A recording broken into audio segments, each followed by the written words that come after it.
I'm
live.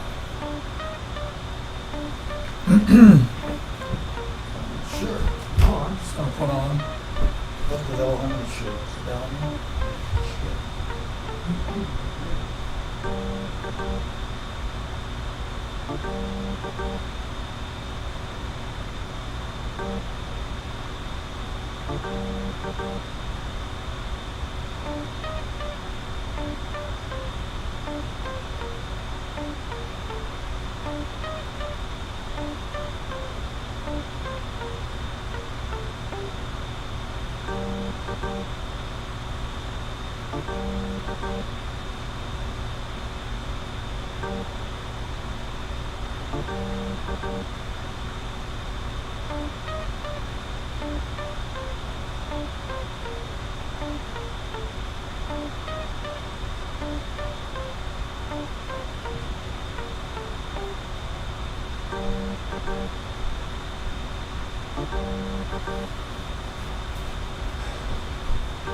So 30, and we can say live default.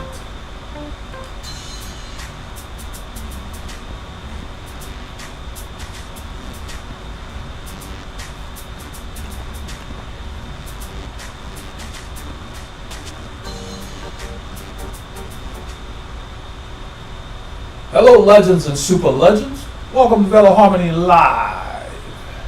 We have a new format that we're using.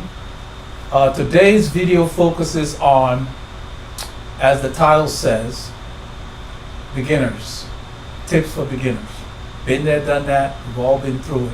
So I did some research based on questions I had and what people are interested in. So we're going to have a series that will deal with beginners today. Then we'll deal with intermediate, advanced, because everybody can benefit from the tips on here. So the new format is such that we will talk about topics first, and then we'll start talking about the Q&A later in the segment. So that's the way we're going to do it. So that way we have a topic that's focused and driven, and hopefully we'll get questions that kind of drive things that way.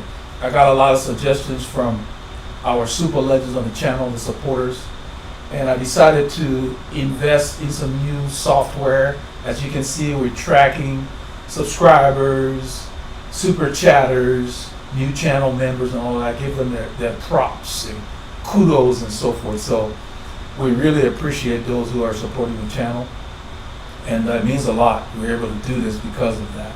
So this segment is actually being brought to you all by Suki Sports, and I want to give them their props because they have really sent stuff to the channel, and it moved us away from just all the uber expensive kit that we've been introducing, and we were able to introduce affordable kit, good quality kit.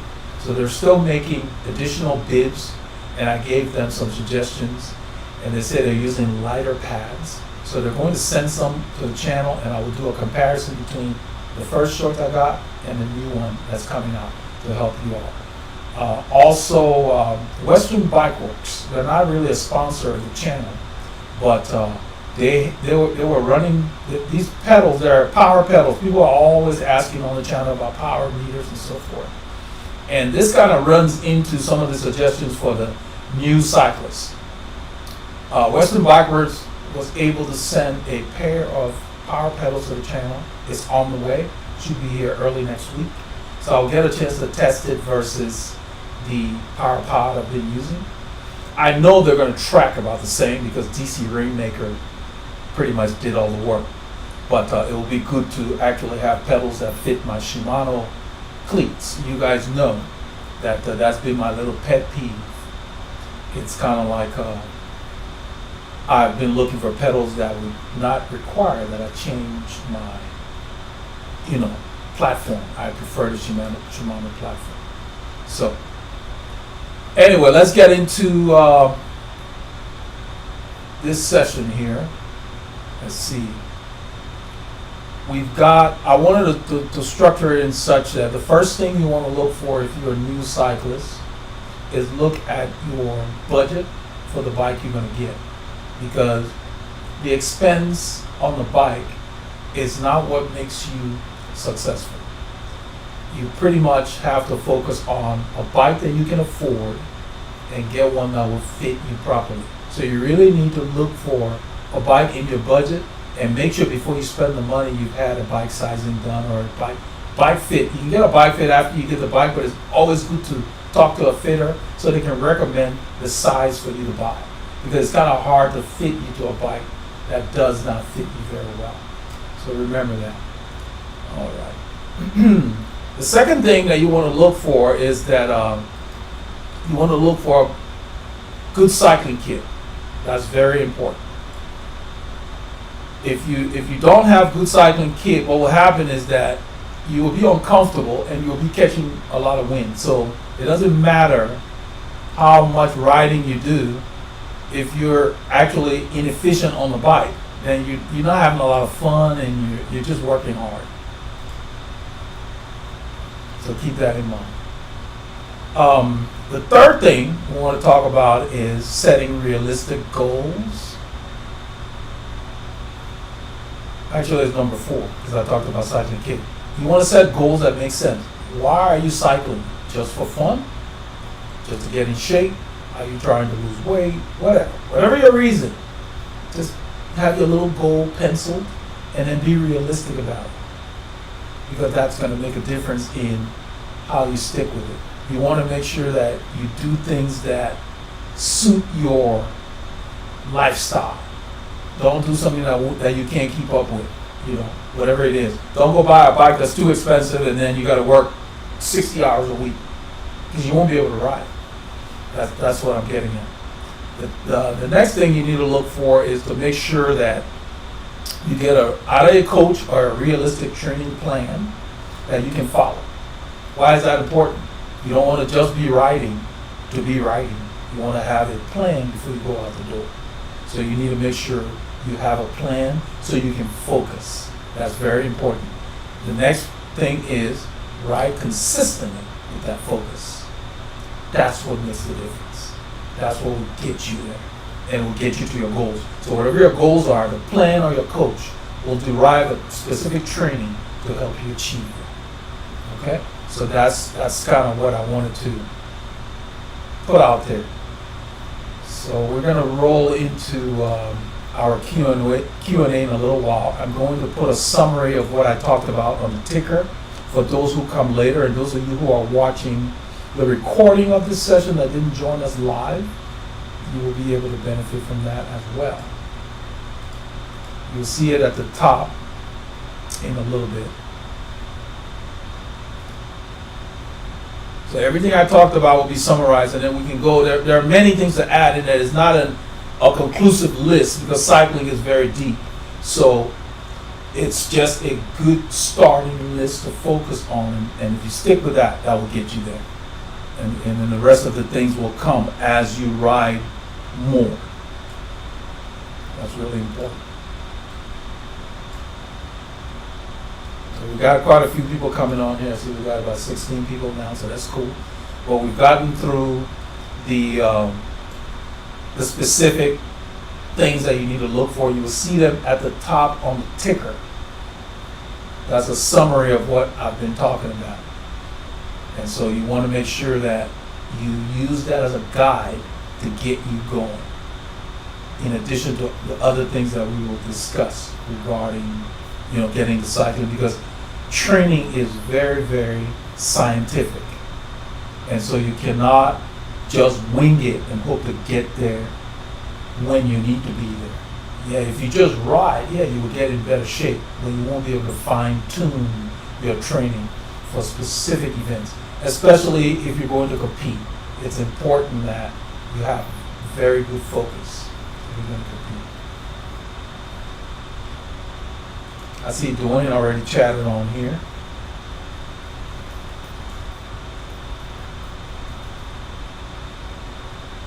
I just wanted him to know I appreciate that.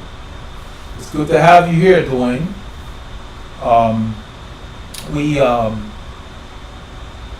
We're going to spend more time on working on introducing the videos we have out there to the new members on the channel, because a lot of people are having trouble finding things and so forth. So I've set up this format to where we will be able to guide people. So for example, let's see, since we don't have questions right now, let me switch this scene to where what I call "Let's Go on the Road." That's something I've been building. So basically, let's see here.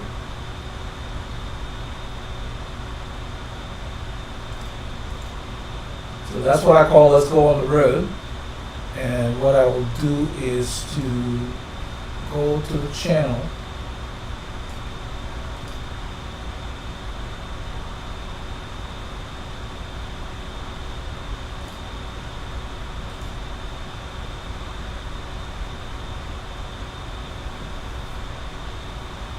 Okay, let's go to content. So this is what I was talking about. I've gotten a lot of questions from people about how do they find things on the channel. A lot of times, I always recommend to them playlists, especially the newer cyclists that have been finding us. When they contact me, I like to walk them through, because the channel is growing to the point where I can't answer everybody's question all the time. So I try to give people information that they can take with them. So for example, the playlists are really critical in people catching up. And the format of the playlists, basically you can find categories that will show you like all the tips, how to ride in a group. Now that's good as a start, but the really neat place to get started is the channel page itself. This is the actual channel page, because the way it's laid out, you will get the current stuff we're doing. You can see where it says we're live now. Ali,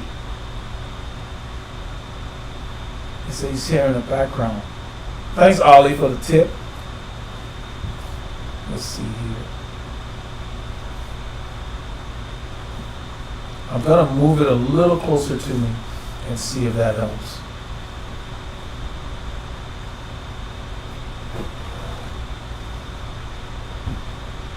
I've got a boom arm coming, so when I get that set up, that will eliminate all of this.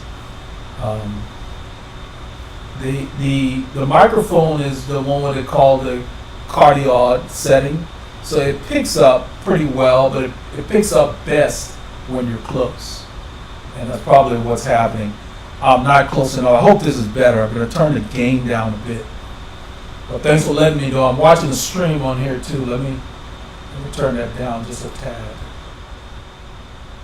Let's see. I hope this is better. I have a stream deck that I use for those of you who are familiar with this tech. And that helps kind of monitor things. Should be a little better.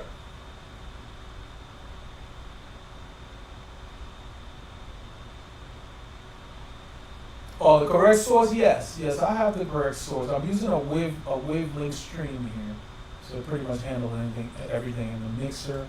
Let's go over here. Let's see. Let's mute these.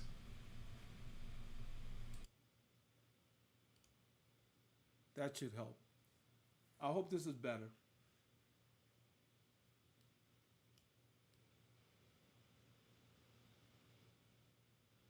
The Stream Deck has everything in there, and yes, I am using one source right now, but I can track multiple sources.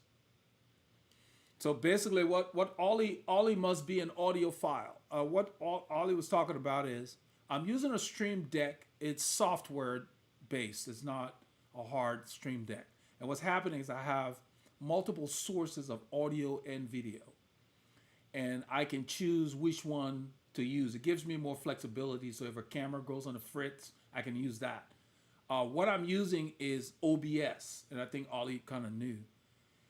OBS has a high learning curve for those of you who want to stream at some point in the future. But I think I like it because it gives you more flexibility. Because anything that's flexible, if you guys have ever heard of Oracle software for business, same thing. Hard to use, but it's very flexible. So the OBS software is free, it's open source, but you really have to cut your teeth into learning it. And once you get it down, it's endless what you can do.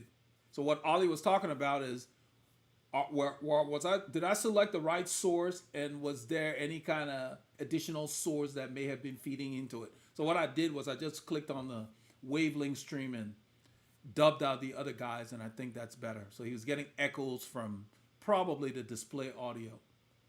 I just went ahead and muted that. Yeah. So what I was talking about is I help a lot of people. They call, they send text, they go to the website. On our website, I have a chat box. Let me go to the website here. I'm doing this because all the new cyclists that come, I don't have the time to spend on all this stuff. So I decided to do this for the cyclists when they come to be able to find stuff. If you come to the website, you stay there long enough. Let's see if it will let me show that. There is a chat box that pops up on the bottom. And basically whether we're available or not, it will let you know. Let me see if it shows up. It's not showing up in there, but it's on the bottom. But basically you can send messages on the website if you have questions. But the biggest thing to know is that everything on the website was set up to meet the needs on the channel. So for example, I'm going to come back to the channel page. All the live streams are up here for people who to catch up on. A lot of times I don't have the time to go through the live stream and put chapters in there, but I do chapters on all the group rides. The reason I'm mentioning that is people think the group rides is just something you watch and then you blow off. There's a lot of information in the group rides that I really would not have been able to make enough videos to cover all that stuff. And so I always recommend the people use I started titling the group rides specifically like wet roads, attacking on the climb, and so forth, because we have so many videos out there in that group that I didn't want to keep putting group ride videos out there and not specifically stating what the focus was, whether it's winter training, endurance, or whatever. And that has gone a long way into improving the ability for people to focus on what they want to get into.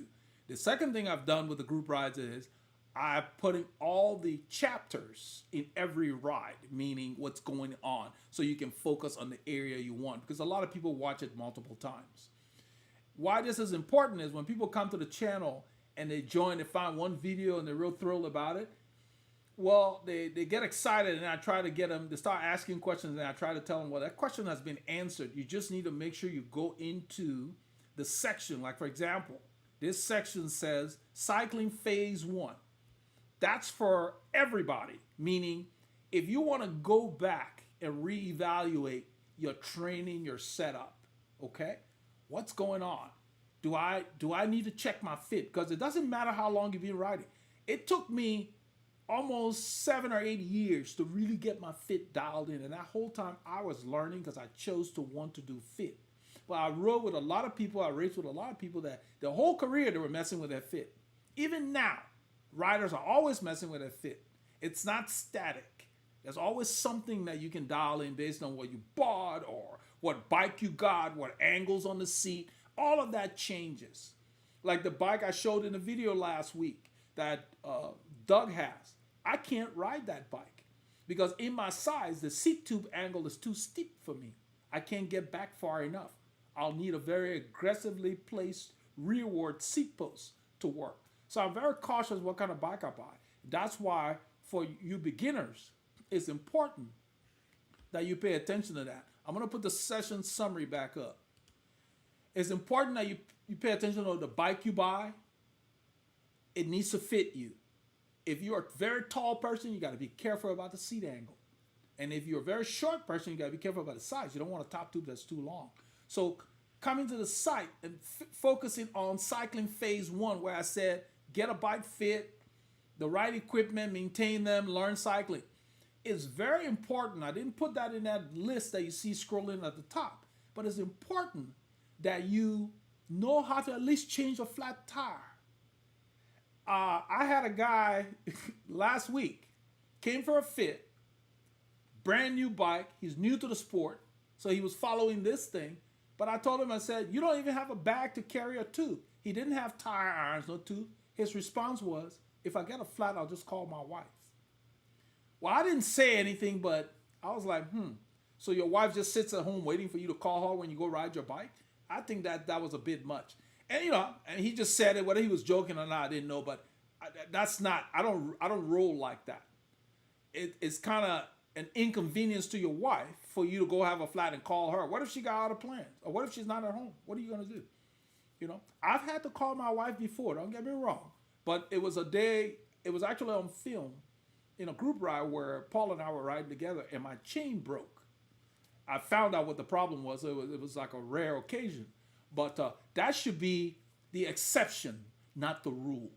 And it's very important that new riders learn how to maintain their equipment and all of that. You need to learn a little bit about it if you're going to be in the middle of nowhere with this machine. You don't need to become a full-fledged mechanic, but you need to be able to change at least a flat tire. And we have videos for that on here. That's the benefit of the way I laid out the channel. So then cycling phase 2 talks about safety. And it's funny, today I went out to ride. Man, it was hot. It's humid down here. The temperature's low, but it's sticky. And I haven't been riding in that kind of weather. I had to leave later in the morning because I had appointments early in the morning. And man, I just felt meh the whole ride. Everything felt hard, if you know what I mean. I mean, just to get to zone 2, it felt like I was in zone 4. And so I'm out there riding. I'm like, man, I gotta have to shorten this ride. Everything. And then I see this lady on a cruiser, a beach cruiser, riding against traffic. So she's coming to an intersection. She's going south towards the intersection. I'm in the correct lane, so we're headed in the same direction.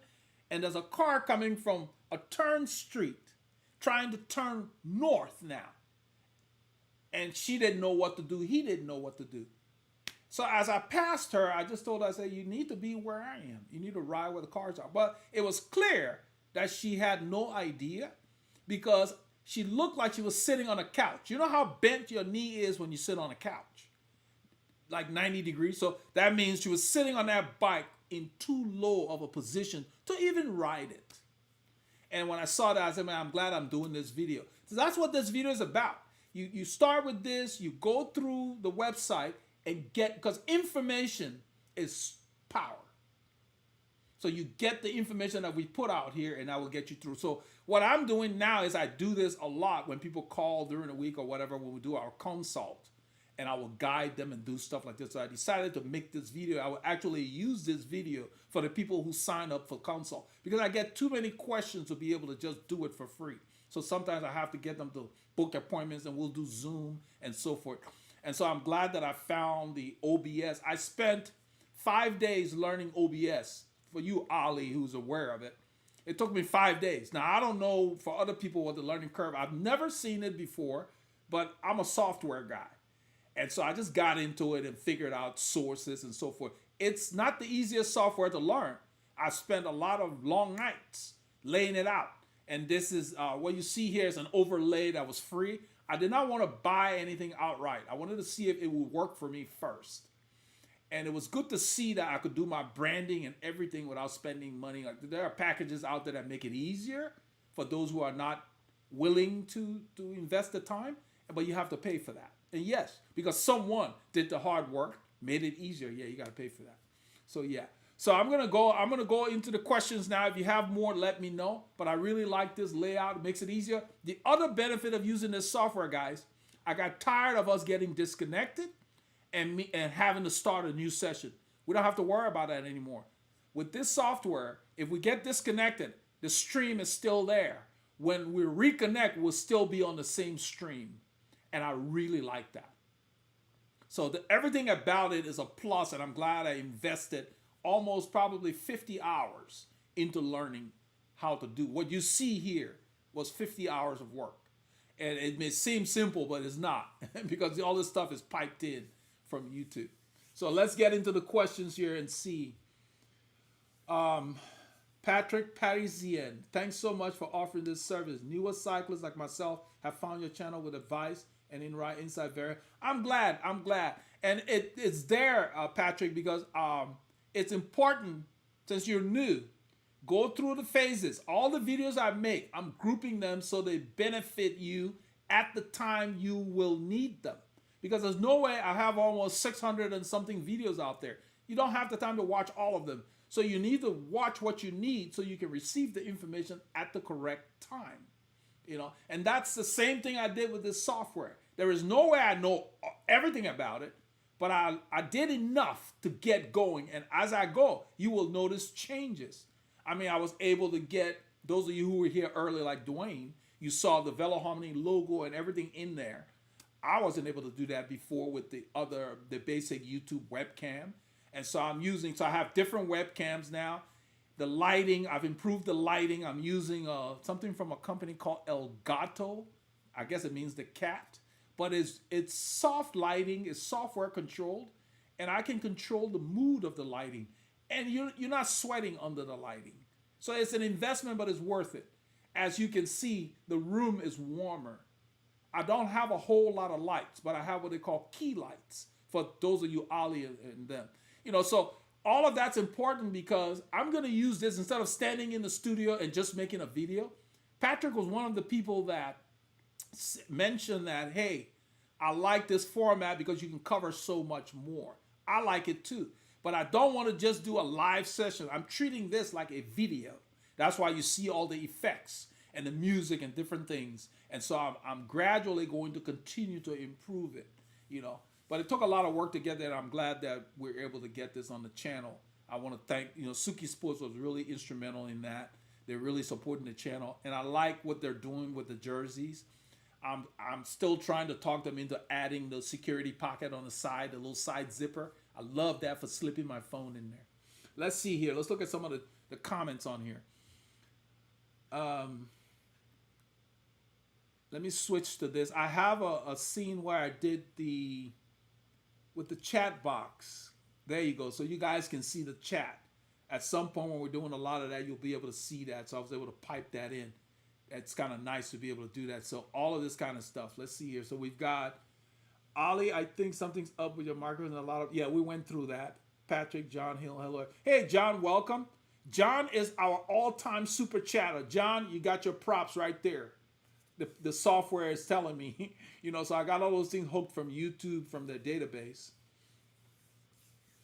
Sudden Vegan, Marcus Chestnut. Marcus is a member. Everybody you see with that little yellow squiggly there, our channel member. And there, of course, one of our big supporters, Robert Tangler. Welcome, Robert. Robert's one of our earliest supporters of the channel. Ah, look at that. I got to find out. That's a default thing with this software, guys. I didn't build that one as far as they call them alerts. And so Robert will want to thank you for supporting the channel.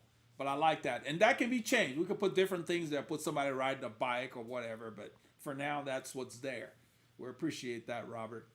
And so it's kind of like, so then Robert just did that and look down here. Most recent donator, Robert Tangler, his name showed up on there. I'm going to have to check the font settings because that looks like that box is too small for that. We'll work on that. Anyway, let's see here. Cesar Nunez, I wish you had your fitting services up in Minneapolis. I'm needing a bike fit. Keep up the great job. Well, here we go. I'm glad you mentioned that. I'm going to show you. Let's switch over. Let's go on the road, as I call it. I'm going to shrink this page. So those of you who got here later, I want to show you something. If what I call "Let's Go on the road." This is another scene, but basically that's the same thing from the website and the channel page. It keeps the branding consistent. So let's go on the road and let me show you Cesar. We have, if we go to the website here, go to our website, look under cycling tips. No, not cycling tips, shop, services. I ended up doing this all the time during the week. It was taking up a lot of time. That's another reason I'm doing it in this video. So I'm going to be able to send people to this video when they have these kind of questions about the website. Go to services and go to Bike Fit, and you will see the online Bike Fit for non-local cyclists. That's where you sign up. So you go ahead and book an appointment, and we can do it in this kind of format if you choose. We can use Zoom, whatever else. Once you set it up, you will get a link that will let you know based on your appointment when we're going to do that. And all you need, if you can use, you can see right there that little wrench. That's actually somebody advertising on the website. But you need one of those wrenches that at least has the 4, 5, and 6 Allen keys. For most bikes, that's probably all you'll need, so that you can be able to, then you need a level. But all the information for the remote fit is on this page. So that's what you need to look for if you don't have anybody local. Now, I'm going to switch to the channel page, and I'm going to do a search right here. I'm doing this because this is what anyone can do. You can do that once you get into the main channel page. You'll be searching just on this channel. You can just say Bike Fit. If you say bike fitter, I made a video for how to choose a bike fitter. So let's see. Let me go into the videos itself. I think that is searching all of YouTube. I don't want to do that. Yeah, so you want to come up to the top of the page here where you see all these headings. Use this arrow. I think there should be a search within the channel. Yeah, there we go. Right there. This is what you want. There is a search selection right here, and you want to search for finding a fitter. I will use that phrase. I think it should be good enough because YouTube is just as good as some of the Google searches. There we go. All I did was I typed finding a fitter, and sure enough, you're searching within this channel, not all of YouTube. By using that little search box in the heading, if you go all the way to the top over here, then you will be searching all of YouTube. You don't want to do that if you want to look within this channel. This is better because it will just look at our videos. This is the video you want, how to choose a bike fitter if you want to look for one locally. It has good suggestions, what kind of questions to ask and all of that. And that's really good. Because I want people using this channel like a library because there's so much information out there already. And that's why this is important. All right, let's look over here. So if you're not comfortable with anyone, go ahead and sign up. Don't worry so much about the time because once we start the session, we'll make sure we get you taken care of. Ali B, he said, I've planned 50 miles tomorrow on the next day, gravel and road, working towards 100 kilometers and then 100 miles. Lost my saddle bag the other day, but hopefully new stuff arrives tomorrow. Yeah, you know, you don't need a very large saddle bag. I have saddle bags, but I don't put them on the bike that often. I find that I'm using the Essentials bag that I shared with the channel in one of the live sessions. The Essentials bag is very, very useful. This is another thing I like about this format. As I talk about stuff, I can just go find it so you can see it. Let me do this. I'm using Rafa's bag, so I'll go to their site, go to the USA site, and just search for, I'm using their search. Let's see, Essentials.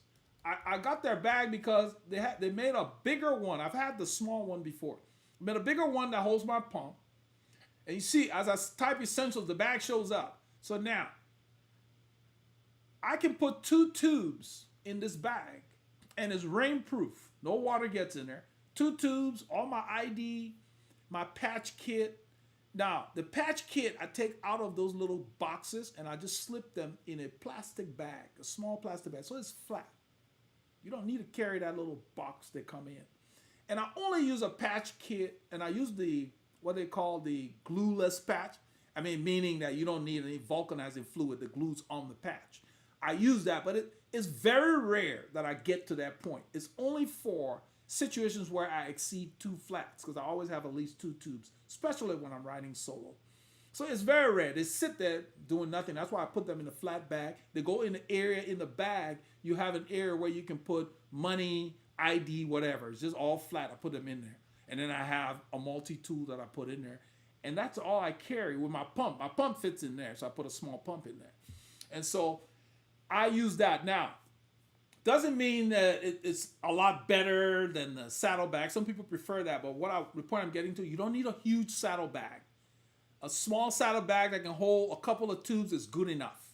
You don't need a big bag. You're not going to be having flats that often if you pay attention to the road when you're riding. It's going to be rare. So just keep that in mind. And I just wanted to share that with you. So sorry that you lost your bag, but I think on gravel, if you got one of these, that bouncing around will not cause that bag to come loose. So keep that in mind. Because the guy who was on the ride with us, Doug, on Saturday, that has the triple T gravel bike, he carries something in his pocket. He doesn't necessarily use this bag, but he carries stuff in his pocket. So I just wanted to share that with you. Let's see here.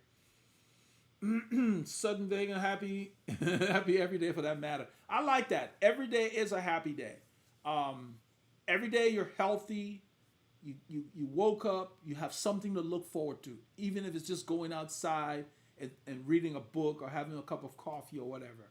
Every day. Doesn't matter what the weather is doing. I've said it before. When people say, oh, we're having bad weather because it's rain. No, it's just challenging. It's not bad. Think about it. We need water to live. So no, I don't call it bad weather. It's just challenging. I actually miss the rain because now that the rain has stopped, we're like in a steam bath. It's hot. I went out today and my body was like, I don't know what you're doing out here. So every effort I tried to do today felt hard. So it really didn't matter what the power meter said.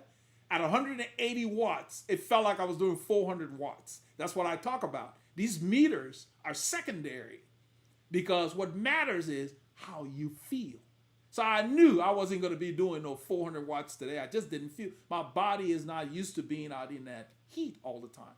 So until I get acclimated, you got to keep the effort down. That's the key. So pay attention to how you feel. That's number one. You get up and you feel great. Yeah, that's the day to push. You don't feel so good? Back off. There'll be another time. You live to fight another day. All right, let's see here. Oh, yeah, Ali has a Suki. I'm telling you, I'm very impressed with Suki. The lady who I deal with, her name is Tina. She does the marketing over there.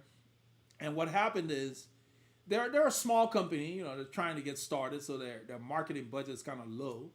And so I was willing to just try the short.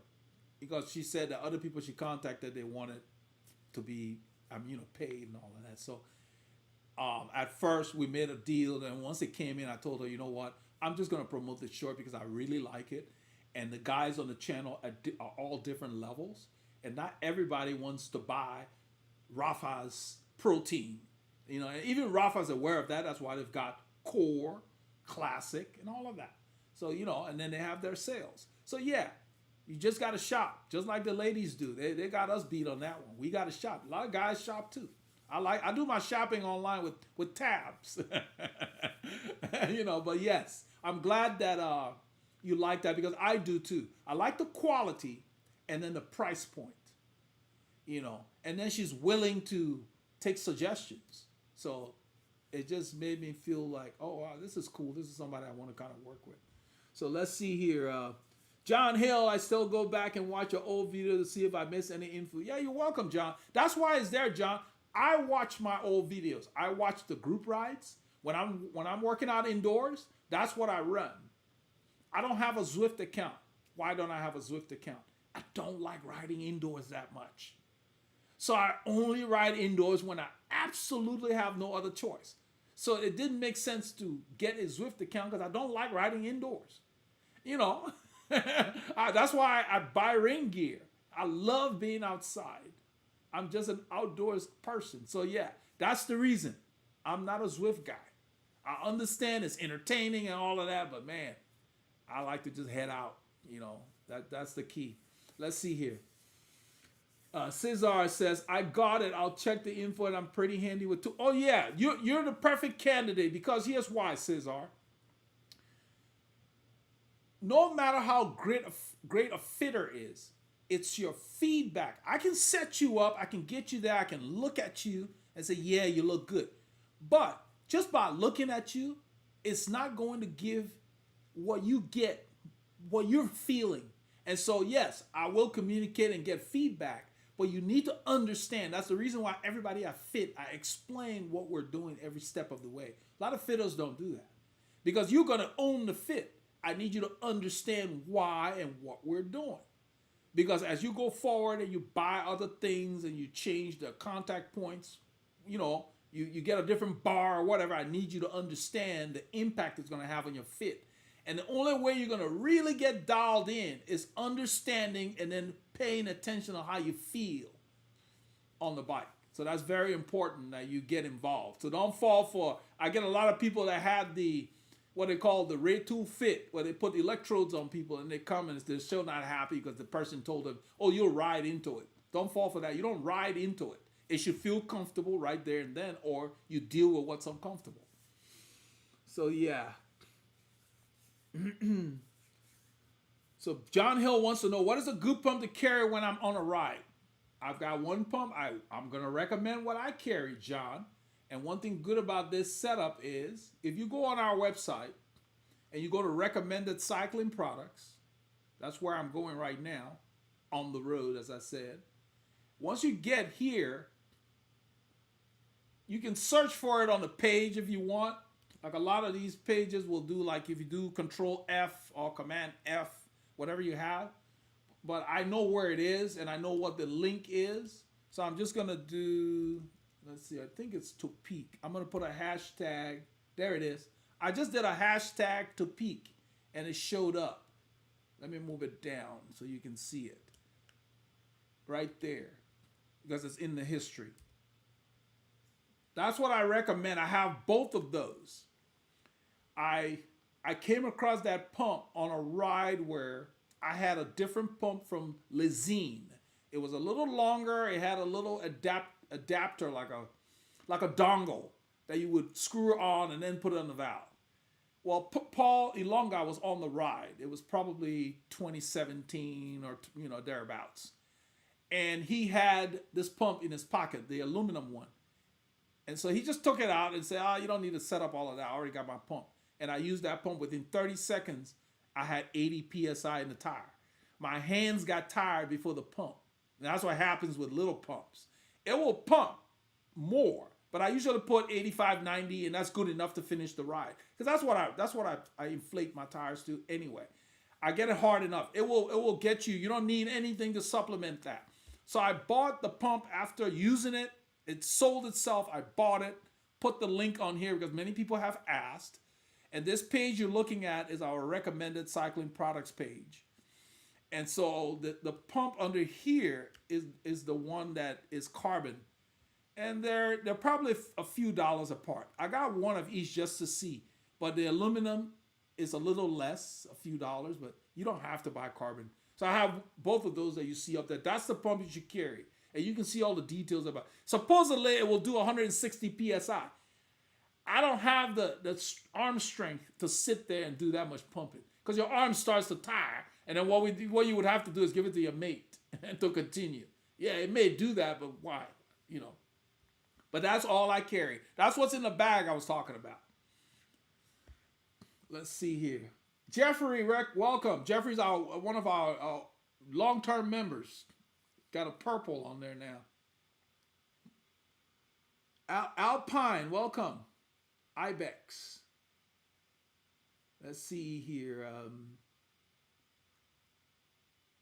So Ollie's asking if this bag enough for Tubolito, multi-tool tire levers, and bag of valve cores and missing links. That's a lot of stuff. I guess on the gravel you need that. You must be doing tubeless, I guess. Let's see here. I have to look at the bag Let me go back to Google. Let's find it. Yeah, you have to look at what I guess the dimension. It would be nice if you can see it in person, since you're carrying so much. You got a Carbonian bag, an Elan bag. Let's see. Let's see what this one is. It looks kind of small. Yeah, I don't think you'll be able to carry all that stuff. But let's see. You've got Tubolito, multi-tool, tire levers, a bag of valve cores, and miscellaneous. Now, I think you'll need something a little bigger. That's kind of tiny. Even for me, that's small.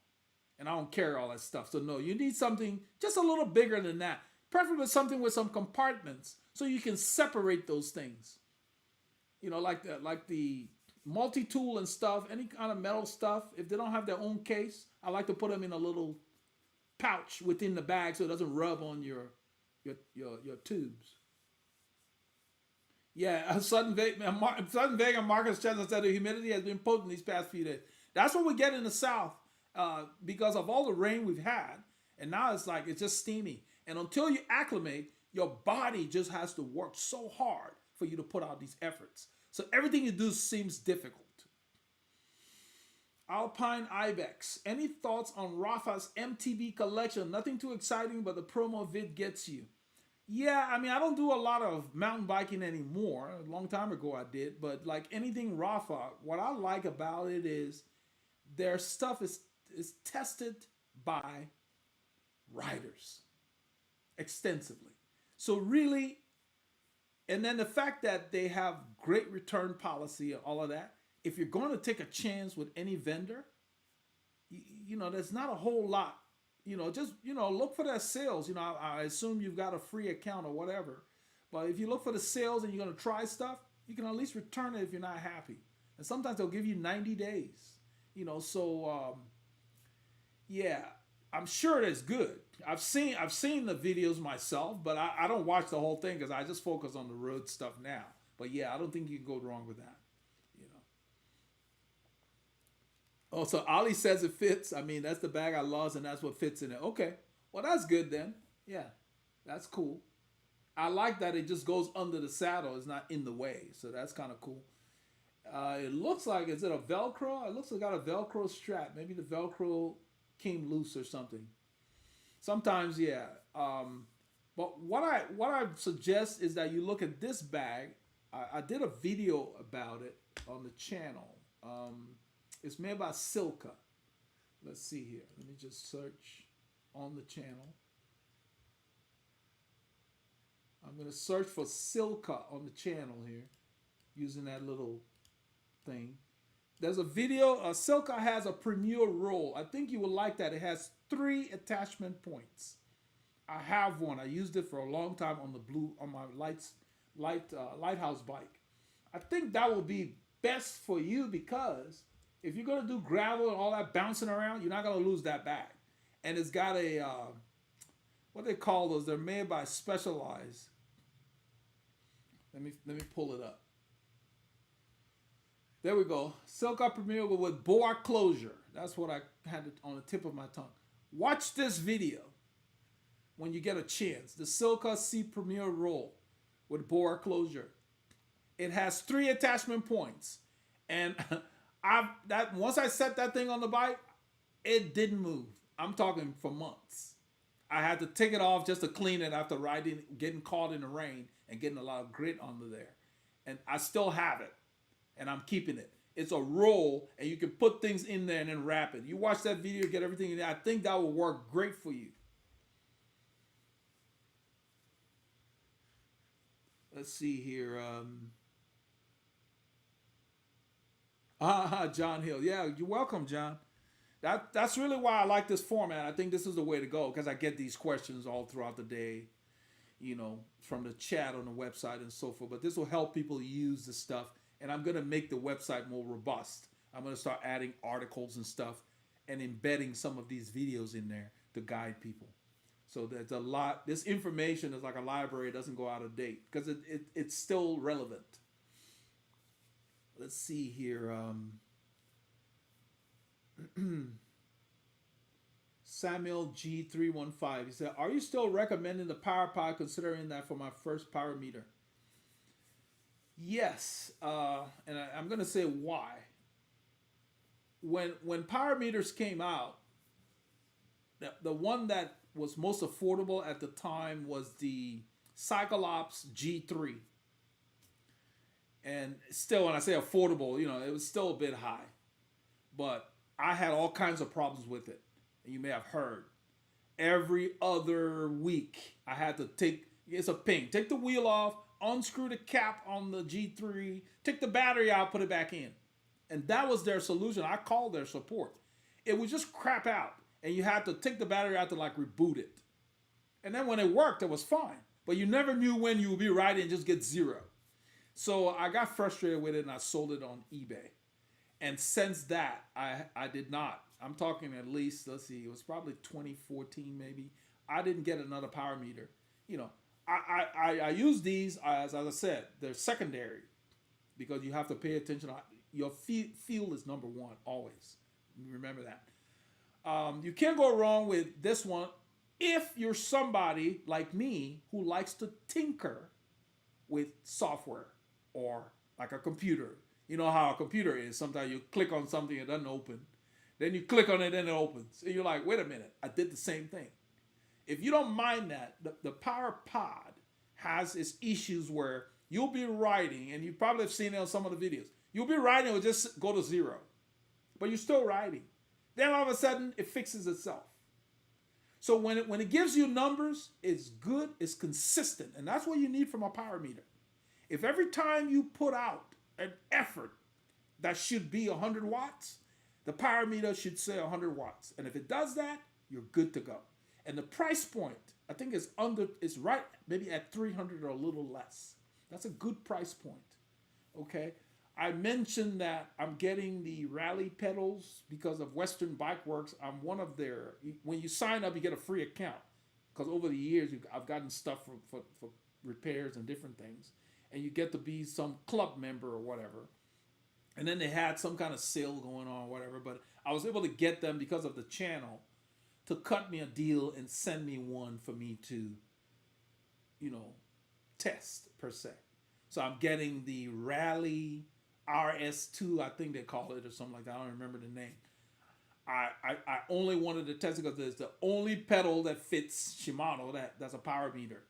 Nobody else seems to have done that. So I don't have to change anything, just the pedal. And so all I need is a pedal wrench to put it on the bike. And then you can move it around.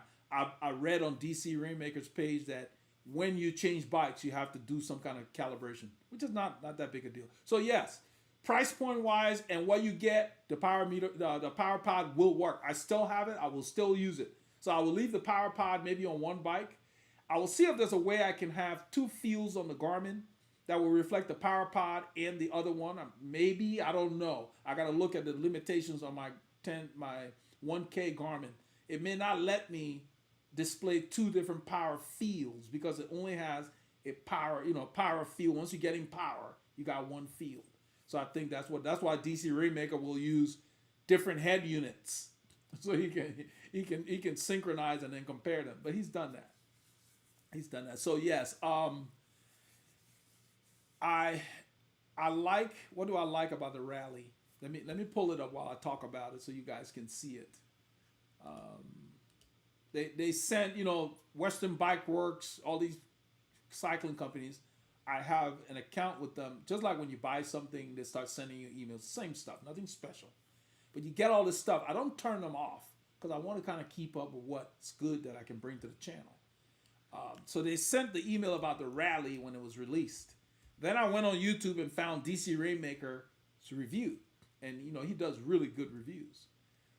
Let's see, what they call it, Garmin Rally pedals. There we go. Rally power meter pedals. The Vector pedals had all kinds of issues, and they've corrected them. It was due to the battery door letting water in. And, battery and water, electric and water don't work.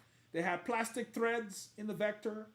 They have fixed that on the Vector. So even the new Vectors are corrected now. And with the new Vectors, you can take the parameter internals and put it in a different body. It's the same thing with this one now. You can take the internals and you have to buy, like if you do mountain biking, you don't have to buy 2 power meters. So you can buy like the Rally or the XC, which is the cross.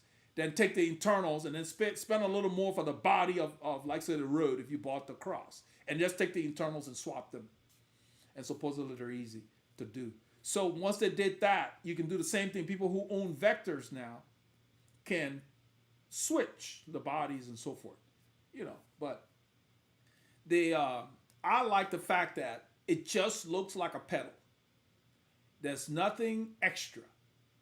And in fact, other than you guys on this channel, I plan to take a piece of black tape and cover the garment that they have on the back of the pedal because it just looks like a pedal during the testing, just to dub it down and make sure it's not advertising garment. And even if I didn't do that, it's hard to notice anyway. But I like the aesthetic. I like that. Then I checked out before I talked to Western Bike Works. Cycling Weekly did a review. Some lady, she had a Vector and she was one of those I experienced. She'd be riding and get 3,000 watts. She said, I'm not that strong. And so she went through the whole fix thing where they changed the battery door and that. So, and she said with this new one, they sent it to Cycling Weekly and she reviewed it and she said, yeah, no worries once you get it set up. So if you can tinker a little bit, it's great. The PowerPod, if you're going to use it with multiple bikes and you only have, like me, one speed sensor, which makes sense because I didn't want to buy speed sensors just for a power meter. You have to use the software on your Mac or PC to switch profiles when you change bikes. If you have multiple speed sensors, then it will be able to automatically switch. That's the only caveat, okay? So just keep that in mind. So I used it on 3 bikes, and what I would do is it takes all of a minute, plug it, USB, load the software, and tell it, use this profile. Because you've calibrated, you've set up different profiles on each bike. And you just tell it, I want to use this profile. You just have to use the PC when you don't have multiple speed units. I wasn't going to spend $50 each for 2 additional speed units. I never used speed units until I got the PowerPod. I just let GPS display my speed. So it was not an investment I was willing to make. And the only reason I had a speed unit is when I ride indoors, I used to make some videos where I would want to show speed and cadence, and I would put that on. Because when I ride indoors, I have to use it because the Garmin head unit will quit on you if you're not transmitting any speed. And that's why I put it on the rear indoors, on the trainer. That's the only reason I bought it. I don't use it outside, but I have to with the PowerPod.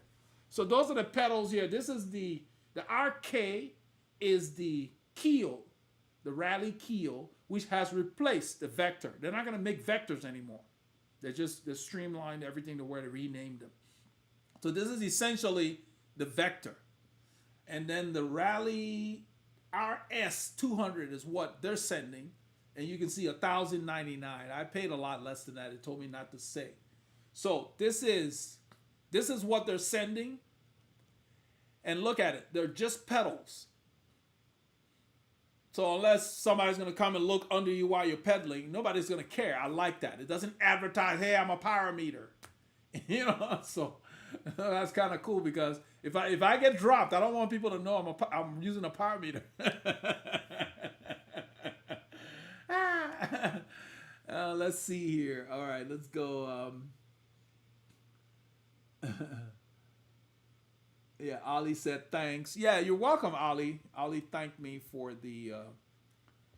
So I can go over here. I love this setup because I can go and show you guys the chat. You can see all the chat over there. That's kind of cool. Let's see here. I mean, that's the bag I lost. So other power meters are super expensive still. Yes, Samuel is correct. Yes, you're correct because let's go back to this one. Look at that. $1,099. I can get a nice frame off of Facebook Marketplace for that price. That's the way my brain works. So yeah. And if it comes and I test it and it doesn't blow my mind, I'm sending it back. But from what I've read, Nah, it's pretty seamless. I just like it. You set it, you forget it until you switch bikes. So Jeffrey says he clears the memory weekly to help with the glitches. You're probably right. I don't hook that thing up to the computer very often. If you've noticed, I've been using the blue bike a lot on the group rides because I use my Colnago during the week, and I don't have a power meter on it. I just go ride. I don't want, like somebody asked, do you just film sometimes when you're just out riding? Sometimes when I'm just out riding, I just want to be out riding. And then I told them that you go in the group ride, you will find solo rides that I did on a group ride day. And that's about it. The rest of the time, I just want to ride my bike.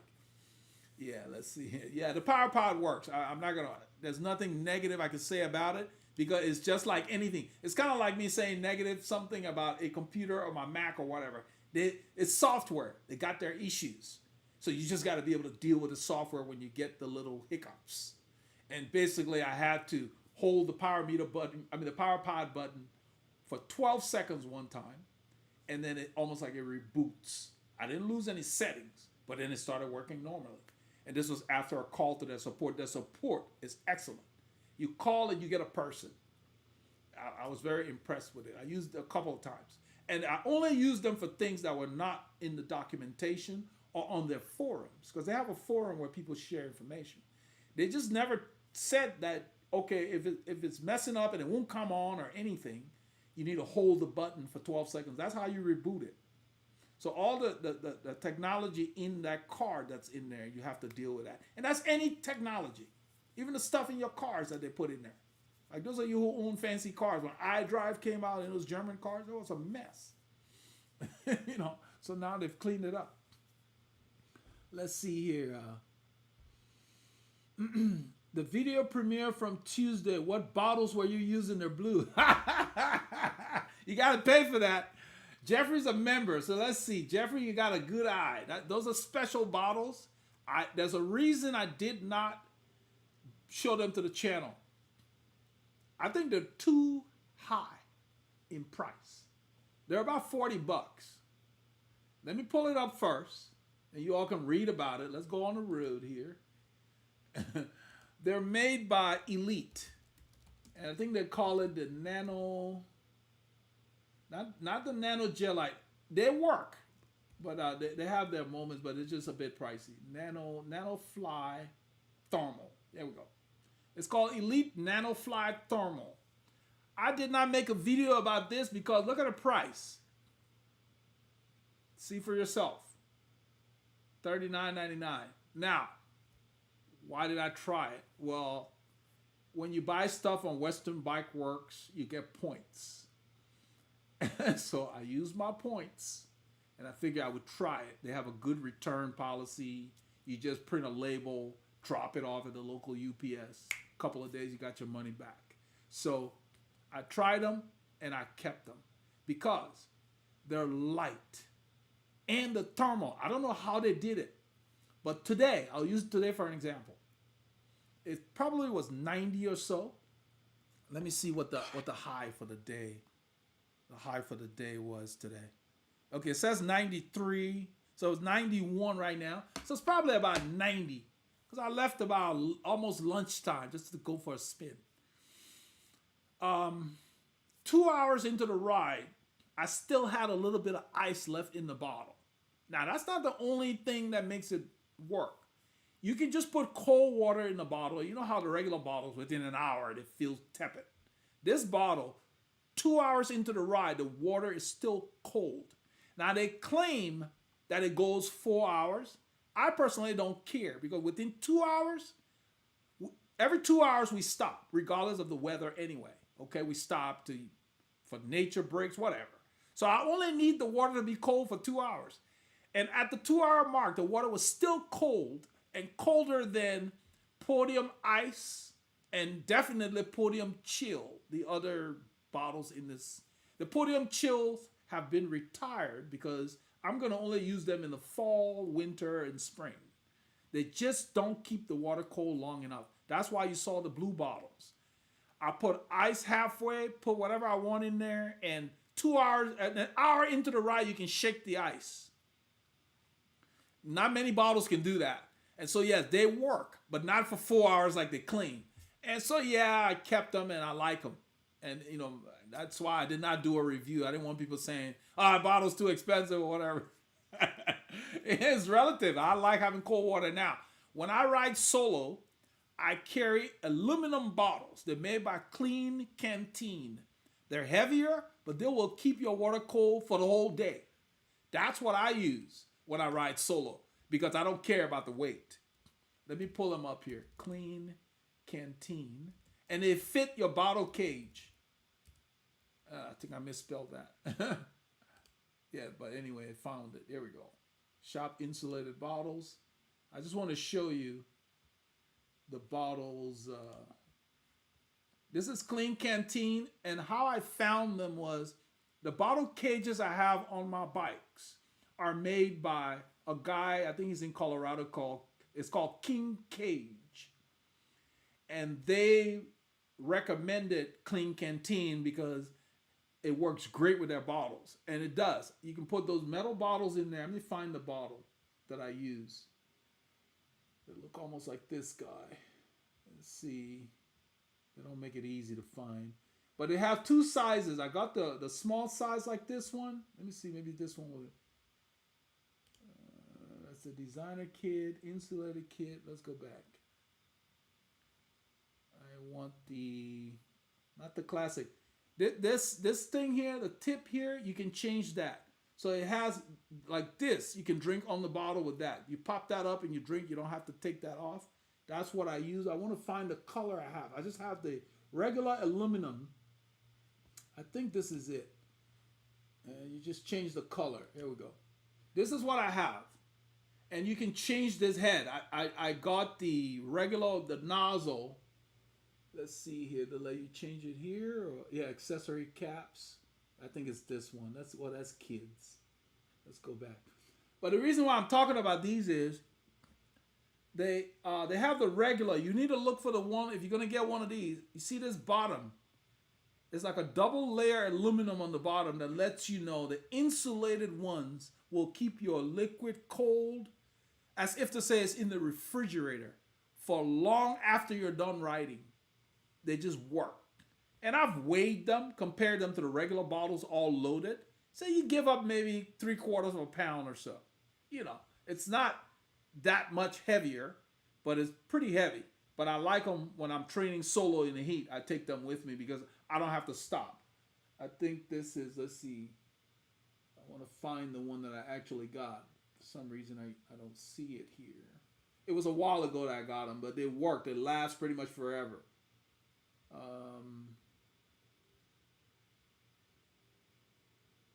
think it's this one.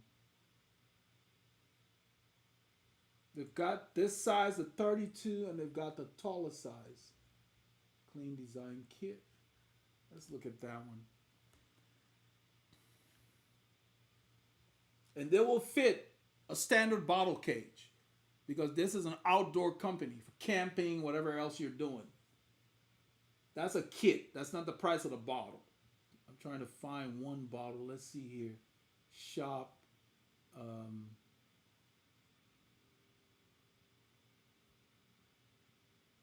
Insulated bottles. Wide mouth classic. I think classic is the one. Yeah, here we go. They come in different colors, but everything I just got it in the brushed aluminum color because it just looks better. Let's see here.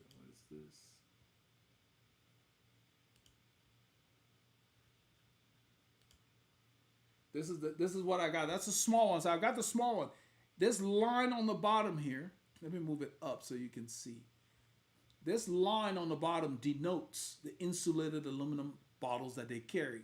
They're regular aluminum bottles. They're a little lighter, but they don't last much longer than the regular bottles. So I got one of. You can see what it says here.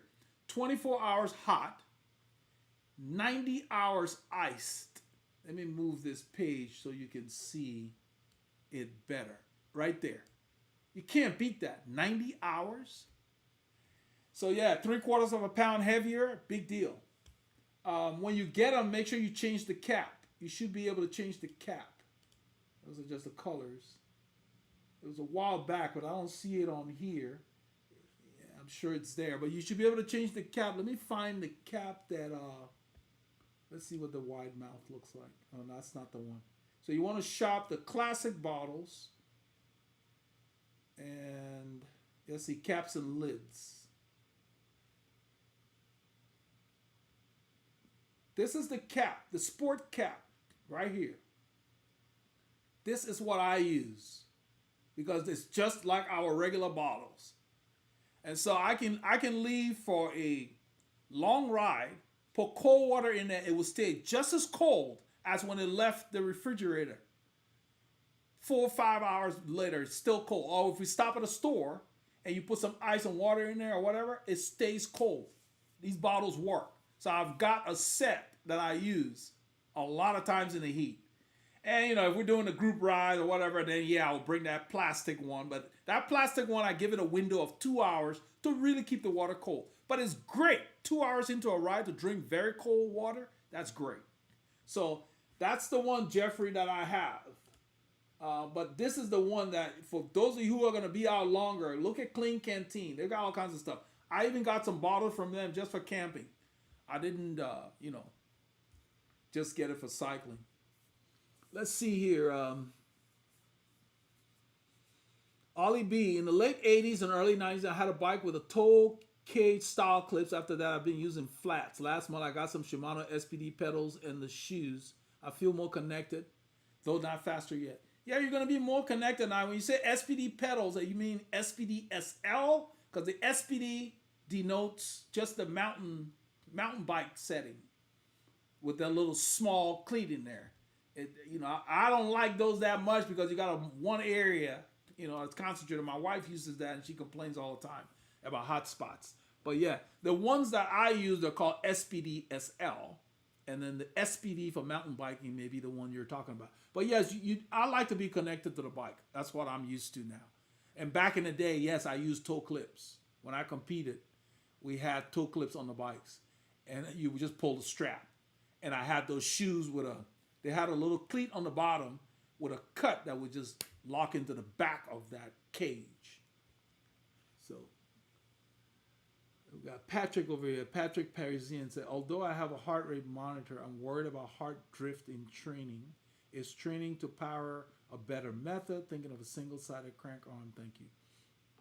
It's not necessarily better, just different. Because as I said earlier, Patrick, if you feel crappy, nobody cares what a power meter says. You have to pay attention to how you feel. So your body is telling you, oh, things are not right. Who cares what power meter? So if you're training the power and your coach said, oh, you got to do 250 watts plus today, and you go out there and 100 watts feels hard, you scrap the plan that day and ride at what feels good. You ride slower so you can still ride, but you change it into a recovery ride. So what matters is how you feel now.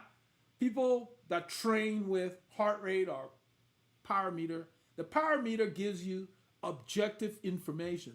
But the power meter does not know how you feel. The power meter just knows what you're putting out.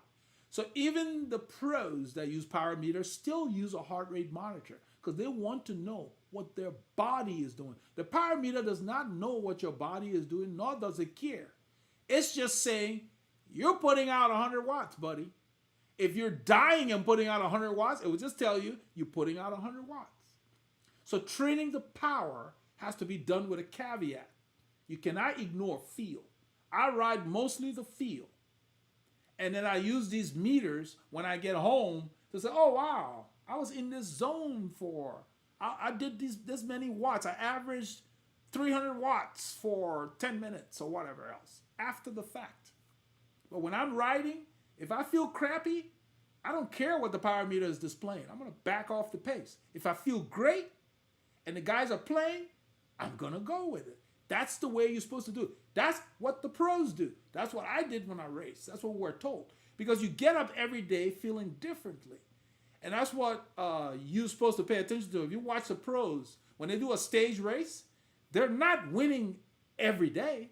You might get one guy wins the stage and then you don't see him for 3 or 4 days because he's sitting in. He probably doesn't feel as great. Or sometimes you'll get the same guy in the breakaway from the day before is in the breakaway the next day. But the day before, maybe he was 8th. And then the next day, he wins. Because what that means is he's getting better. But he's still watching how he feels every day when he gets up. Those guys have doctors, masseuses, everybody watching them. So yeah, so if you want to train with power, that's good. You can get that tool, but make sure you get the understanding of how to use that tool. Otherwise, you're just looking at numbers. Get the zones, get your zones calculated, do a threshold test for the tool, and then you have to get a plan to train with that tool. But you cannot ignore, hey, today I don't feel so good. It's time to change the plan. You plan and then life happens for everything. Jeffrey says, thanks, I may consider them. You just sold me. He's talking about the bottles. Yeah. Now, the aluminum bottles are the best, in my opinion. Keeping stuff, it will keep it cold or hot. So in the winter, I'll take the aluminum bottles and put cocoa in there, and it'll stay hot the whole ride. Especially if it's just us doing our own thing, like base training or whatever. And even if I'm riding with a group, I don't worry so much about the weight. We're not climbing 12% grades around here. So yeah, I got to work a little harder, but I'm gonna try to have a nice cold drink when I need it. So yes, don't get me wrong.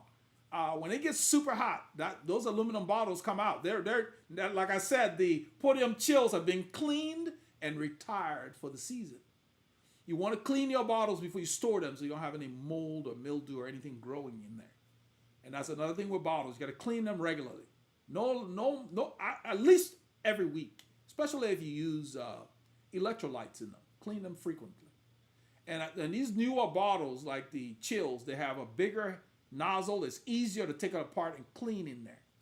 And then you clean them, you dry them, and you store them. So then you have a different batch. So the bottles I'm currently using are on the sink downstairs. They sit there. And the rest of them are stored out of the way. That's the way you do it so that you can extend the life of the bottles. Because they're kind of pricey and they get crappy after a while. You got to throw them away. When they get too much stuff growing on them and you can't get it off. Yeah, I know you saw the video that I made about bleaching the nozzle of some of the older ones. They're making the bottles better and better for you to keep clean. So that's kind of, it's a good thing. Yeah, let's see here. Yeah, Patrick, single versus dual, I don't think it makes that big of a difference because as long as it's consistent, but the only thing is that both of your legs don't put out the same power, and supposedly they just take from one leg and they double it. So I don't know if that's important to you. I don't think it makes that big of a difference unless you're analyzing, the dual pedaling things. They've got different software that people use.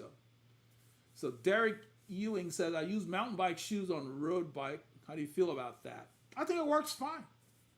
I think it works. There are different kinds of pedal systems. So what I was talking about a little earlier, the SPD pedals. Let me find them here. Let's go on the road. I love that phrase. Let's go over here. Okay. So for example, I'm just gonna go to Google and search, and I'm getting somewhere. So bear with me. Let's see here. I'm gonna move this over. So let's do home. So I'm just gonna type SPD cleats. So you can see what I'm talking about. Okay, this is what I'm talking about right here. These guys. Let me move this over. Right there. There's just, my wife has them on her shoe. She loves the fact that she can walk easily in the shoe, but she gets hot spots when we really push. For me, I don't like that size. It's too small. I want something bigger, to cover a wider part of my foot. So now, it may not be a problem for everybody. There are a lot of people that ride these on road bikes. My wife's one of them. Many riders do. Now, they have different kinds of MTB attachments. For example, the rally pedals. Let's go back. Let me go and just do another search.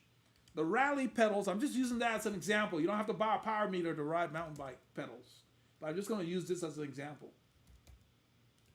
Because what they did is they tried to appease. They try to, when you're running a business, you want to go for the biggest market out there. So they're using, like, this Garmin Rally is a different kind of cleat for this pedal. Garmin did not invent this pedal style. They basically are coming up with something, that a lot of mountain bikers use bigger cleats for these. These are not SPD. The cleats I showed you are for a different kind of Shimano pedal. All right, so let's go. Let's see here. Let me search for what so this pedal body here is much bigger. I could ride those. I like that. That's bigger. So let's go and see. Let me go and see what kind of pedals. Let's see. Cleat for rally. They've made a lot of changes over the years. That's the dual side. And so the one she has is very small, but I think if you got something like this, you'd probably be okay. Because this is a good sized pedal. And they've made changes since she got hers many years ago. So just make sure that you're not getting hot spots, that you get that cleat set up correctly under your shoe. You don't have a lot of room to move up and down with those small cleats. So that's the biggest thing with that. So that was my only thing. No, it doesn't matter. A lot of people ride all the time. People ride mountain bike pedals on their bikes. Some people prefer those shoes because you have the raised bottom that you can walk on easier. So yeah, nobody cares. I mean, if it works for you, yeah, there's no rules. I just like to use the carbon shoes that I have on those. But if I were riding a mountain bike, I would not be using road pedals on a mountain bike. I would use a mountain bike set on and then a lot of people started with mountain bikes, and what they did was they say, you know what? I don't want to invest in different shoes. I'm just going to get the same pedals for the road bike and use my shoes. That's what that is. One of our buddies, Alan, that's what he uses. Let's see here.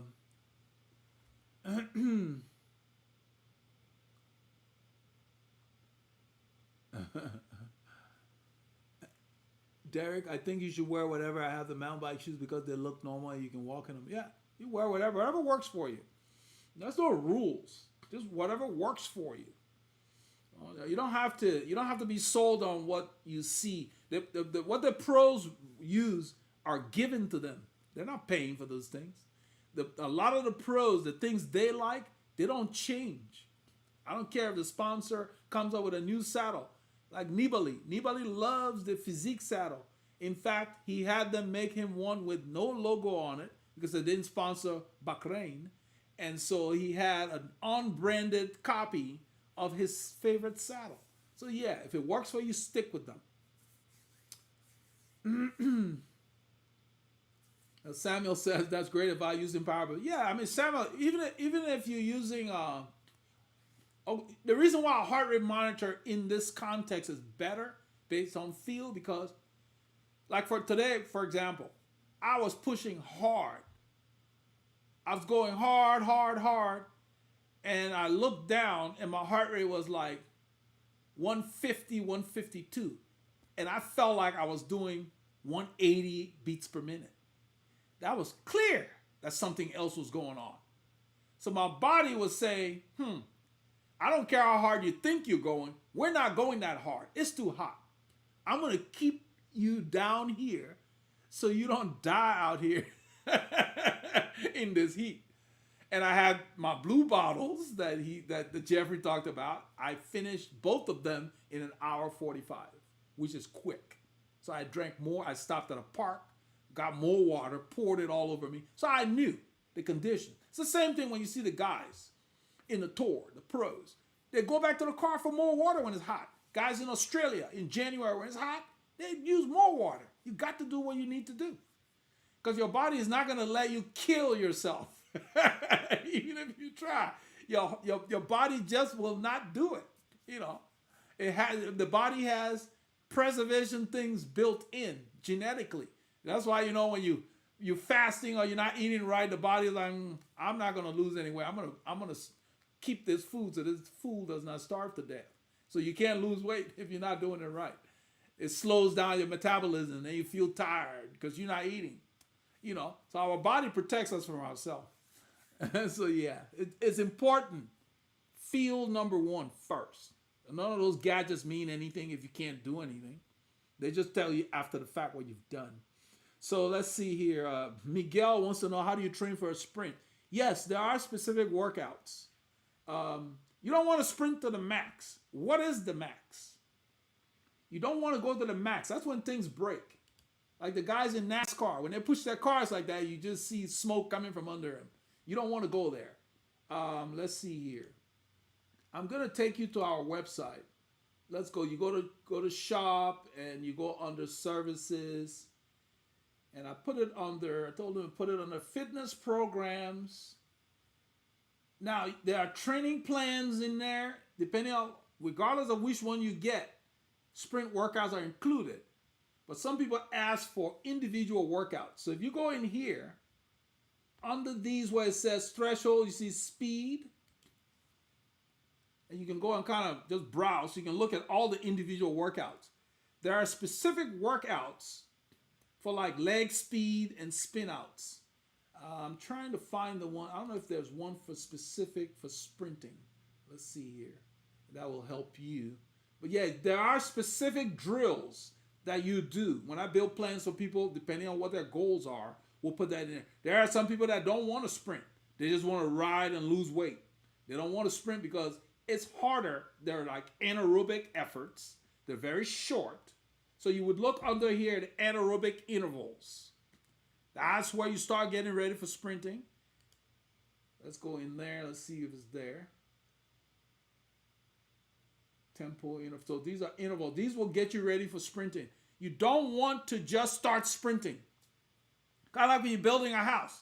You don't start framing until you get the foundation.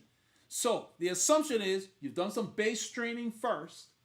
Now you're trying to move up. And so you want to start with harder efforts before you start doing sprint for the quality to be there. But sprint intervals are short. They're like 12 to 15 seconds, and you do a lot of them. You start and you work your way up. So it's almost like going to the gym on the bike. So let me see if I can find, I'm just going to look under all the individual workouts and see if there's not there. I'm going to make sure they move some there.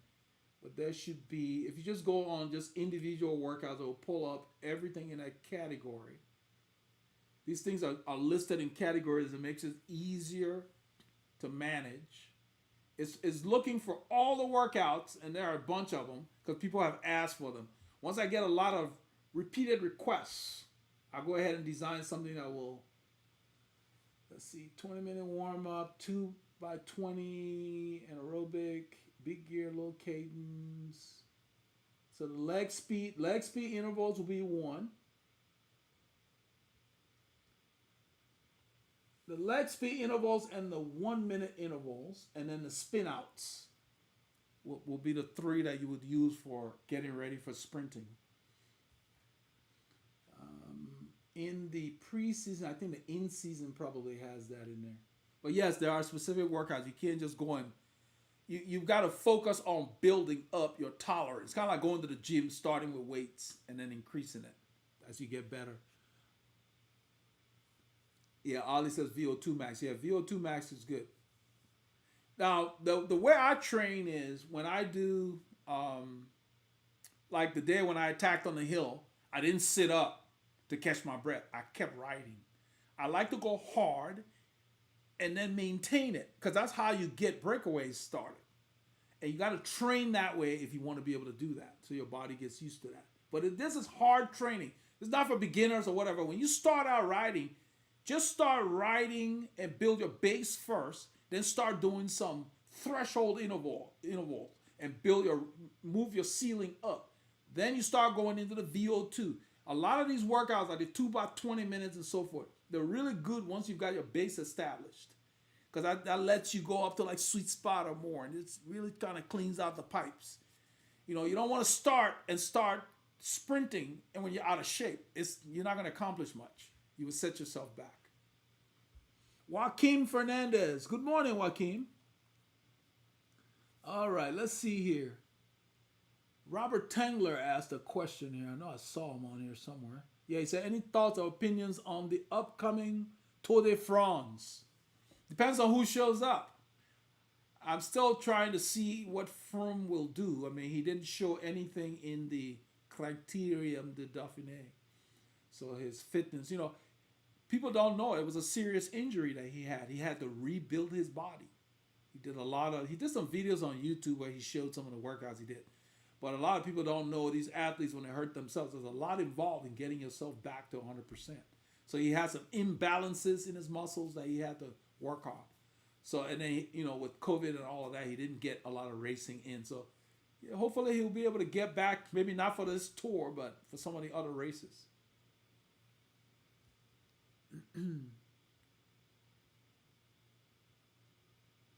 So Ariel Atom 68 says D-badge saddles and shoes are really common at the top level. Yes, at that point you like what you like, and if it ain't broken, don't fix it. You're correct. I love the shoes I ride. I use Rafa shoes and Giro shoes. That's it. I mean, I could probably use Lake and other stuff, but once you have what's working, what's the point in changing it? You got a saddle that your butt likes, stick with it.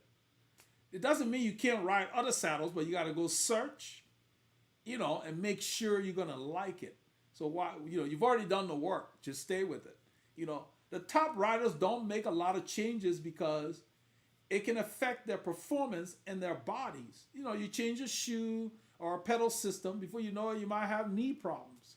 So these guys don't mess with what works. Because when you're putting out top effort, everything needs to be comfortable. When I'm going hard, I don't feel anything but my muscles doing the work. My feet are not screaming, nothing. And that comes from having a good fit. The shoe fits your foot, so you don't have any discomfort. You're not moving your foot in the shoe.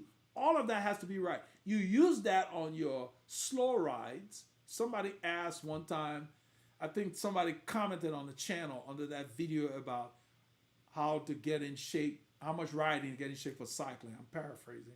He wanted to know whether he could ride every day or maybe let his muscles rest the day after. You can ride every day if you want. You don't have to ride hard every day. That's why you got gears on the bike. Think about it. If you used your car at 100 miles an hour every day, it wouldn't last very long. So there are days when you don't drive very fast. Same thing with the body. That should be a day where you're taking it easy. You just go and sightsee. You don't have to ride. I don't ride hard all the time. I just go out and spin, mess around, check out neighborhoods I'm not familiar with. It's kind of like sightseeing. Because that keeps you fresh mentally and physically. That's how you rest while you ride. You have to have a plan. You cannot ride hard every day. The body has to have rest. And so rest does not mean you don't ride if you choose to. If you can't ride on a rest day, take the day off. But don't rest on the day you're supposed to go hard if you have that in your plan. That's an important workout. If you're going to miss any workouts, miss the easy ones. So we'll keep that in mind. So I hope you guys like the new format. Feel free to post your comments about it. And those of you who are watching this video and was not able to join us live, I hope you like the new format. But this is what we're going to be going with. We're going to be making some tweaks. But I think this way we'll be able to really get people to get into our site. Not just the website, the channel, because there's a lot of information here, and people will be able to find it easier if they know what to do. Because a lot of times YouTube makes changes and stuff, but the data's there. Everything we talk about, I like to just kind of refer people to some of the stuff. So there's a plethora of information on this channel, and we're just gonna what we're focusing on now is do more frequent live sessions to just interact with you guys more on a one-on-one level. Because a lot of channels don't do that, and maybe they can't, and that's fine. So we want to thank everybody that support the channel. It means a lot to us. Ali, you're welcome, man. Appreciate it. We appreciate your support of the channel, all you channel members. We appreciate Jeffrey, Robert Tangler,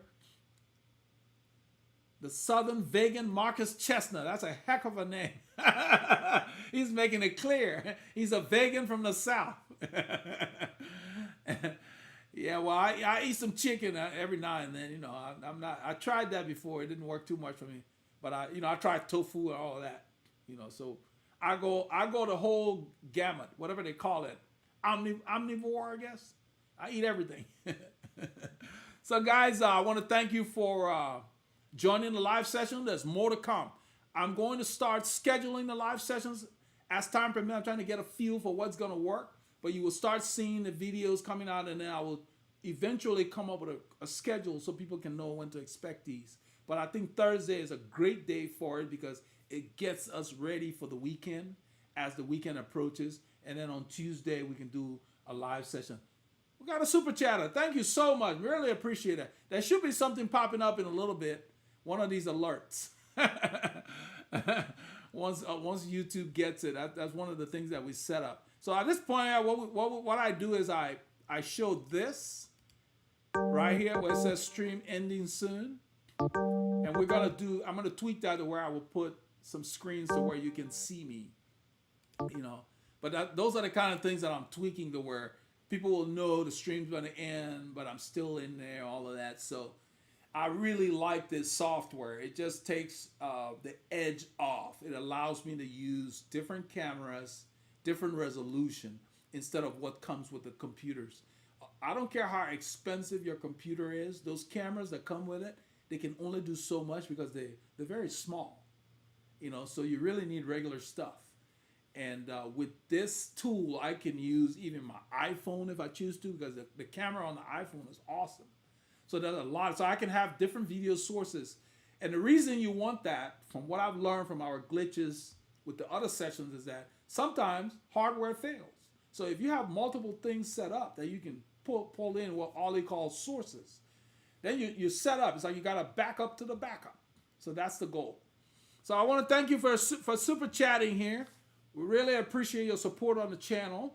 And we will be back. There's more to come. As usual, on Tuesday, there will be a ride because I'm come hell or high water. I'm riding on Saturday. Didn't get to ride much this week. So I'm definitely going out on Saturday. Hopefully my brother would have recovered by then. He's been resting. He wasn't feeling too well last week, so I told him to take the day off. It's hard for Paul to take the day off. So I have to basically tell him, no, you need to rest.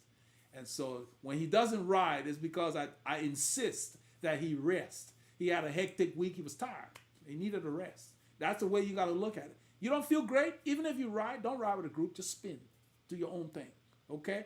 So we'll come up with different themes. This was for beginners. The next one will be for intermediate, and we'll do different things as we go forward. So I want to thank you guys for everything, and be safe out there. Keep your questions till the next live session. You guys, take care. Appreciate your support.